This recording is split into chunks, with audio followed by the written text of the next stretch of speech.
Secunderabad parade grounds లో తెలంగాణ రాష్ట్ర ఆవిర్భావ దినోత్సవ వేడుకలు అత్యంత వైభవంగా జరిగాయి. CM Revanth Reddy, deputy CM Bhatti విక్రమార్కతో కలిసి ముందుగా అమరుల స్తూపం వద్ద నివాళులర్పించారు. అనంతరం సీఎం రేవంత్ రెడ్డి జాతీయ పతాకాన్ని ఆవిష్కరించి పోలీసుల గౌరవ వందనం స్వీకరించారు. ప్రపంచానికే తెలంగాణను గేట్వేగా నిలబెట్టడమే తన కళ అని, అందుకోసం తెలంగాణ రైజింగ్ 2047 విజన్ డాక్యుమెంట్ ను రూపొందించామని సీఎం రేవంత్ రెడ్డి ప్రకటించారు. 2034 నాటికి $1 ట్రిలియన్, 2047 నాటికి $3 ట్రిలియన్ ఎకనామీగా రాష్ట్రాన్ని ఎదిగించడమే లక్ష్యమన్నారు. గత 30 నెలల ప్రజాపాలనలో ప్రజల ఆశయాలను నెరవేర్చామని, నిరుద్యోగుల కోసం పకడ్బందీగా ఉద్యోగ నియామకాలు చేపడుతున్నామని తెలిపారు. రైతులకు ప్రాధాన్యత ఇస్తూ చివరి గింజ వరకు కొనుగోలు చేస్తామని, మహిళలను పారిశ్రామికవేత్తలుగా మార్చేందుకు 1,00,000 కోట్ల రుణాలు ఇస్తామని సీఎం స్పష్టం చేశారు. అలాగే పేదల కోసం ఇందిరమ్మ ఇండ్ల పథకానికి 20,400 కోట్లు కేటాయించామని రేవంత్ రెడ్డి వివరించారు.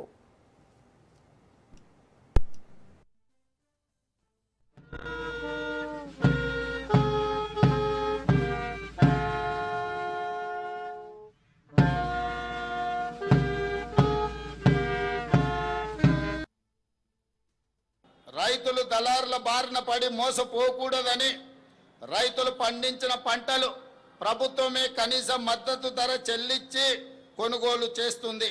ఎంత భారమైనా సరే చివరి గింజ వరకు పంట ఉత్పత్తులను కొనడానికి రాష్ట్ర ప్రభుత్వం ప్రయత్నం చేస్తుంది. మేము అధికారం చేపట్టిన తర్వాత ఇప్పటి వరకు 2.5 ఏళ్లలో ధాన్యం కొనుగోళ్లకు 82,840 కోట్ల రూపాయలను ఇప్పటి వరకు రైతాంగానికి చెల్లించినాం.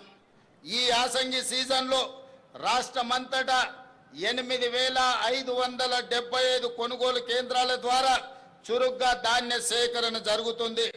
ఇప్పటి వరకు 63,65,000 మెట్రిక్ టన్నుల ధాన్యాన్ని కొనుగోలు చేయడం జరిగింది. సుమారుగా 11,903 కోట్ల రూపాయలను రైతుల ఖాతాలో జమ చేశాం. అకాల వర్షాల వల్ల ధాన్యం తడిసిపోయినా ప్రతి రైతుకు నష్టం జరగకుండా దాదాపు 10,000 మెట్రిక్ టన్నుల తడిసిన ధాన్యాన్ని ప్రభుత్వం కొనుగోలు చేసింది. 2004లో కాంగ్రెస్ ప్రభుత్వం జలయజ్ఞం కింద చేపట్టిన ప్రాజెక్టులు 2014-15లో ప్రారంభమైన ప్రాజెక్టులు కొన్ని ఇప్పటికీ అసంపూర్తిగా ఉన్నాయి. పెండింగ్లో ఉన్న ప్రాజెక్టులపై అవసరమైన భూసేకరణ చేపట్టి వీటిని పూర్తి చేయాలని ప్రభుత్వం పట్టుదలతో పనిచేస్తుంది. ఇవి పూర్తయితే ఆశించిన మేరకు కొత్త ఆయకట్టుకు నీరు అందుతుంది. తెలంగాణకు వరప్రదాయిని ప్రాణహిత చేవెళ్ల ప్రాజెక్ట్ తిరిగి ప్రాణం పోసే ప్రయత్నం మన ప్రభుత్వం చేస్తున్నది. మహారాష్ట్ర ముఖ్యమంత్రి గారికి గత సంవత్సరం నుంచి చర్చలు చేస్తున్నాం, లేఖలు రాస్తున్నాం. వారితో చర్చించి తుమ్మిడిహెట్టి బ్యారేజీ దగ్గర బ్యారేజీ నిర్మించే కార్యాచరణ చేపడుతున్నాం. గత ప్రభుత్వం 1,00,000 కోట్లతో నిర్మించిన కాళేశ్వరం ప్రాజెక్టు 3 ఏళ్లకే కుంగిపోయింది. దీనికి మరమ్మతులు చేయించే భారం ప్రభుత్వంపై పడింది. ప్రజా శ్రేయస్సు ప్రయోజనాల దృష్ట్యా మేడిగడ్డ, అన్నారం, సుందిళ్ల బ్యారేజీలను పునరుద్ధరించే పనులను మొదలు పెట్టాము. మన ప్రభుత్వం బాధ్యతలు స్వీకరించిన 48 గంటల్లోనే ఇచ్చిన హామీలను అమలుకు శ్రీకారం చుట్టాం. ఆడబిడ్డల ఆశీస్సులతో ఏర్పాటైన ప్రజా ప్రభుత్వం తొలి పథకాన్ని ఆడబిడ్డల సంక్షేమం నుంచే మొదలుపెట్టింది. ఆర్టీసీ బస్సులో మహిళలకు ఉచిత ప్రయాణ సదుపాయం అందిస్తున్న మహాలక్ష్మి పథకం విజయ పథంలో కొనసాగుతుంది.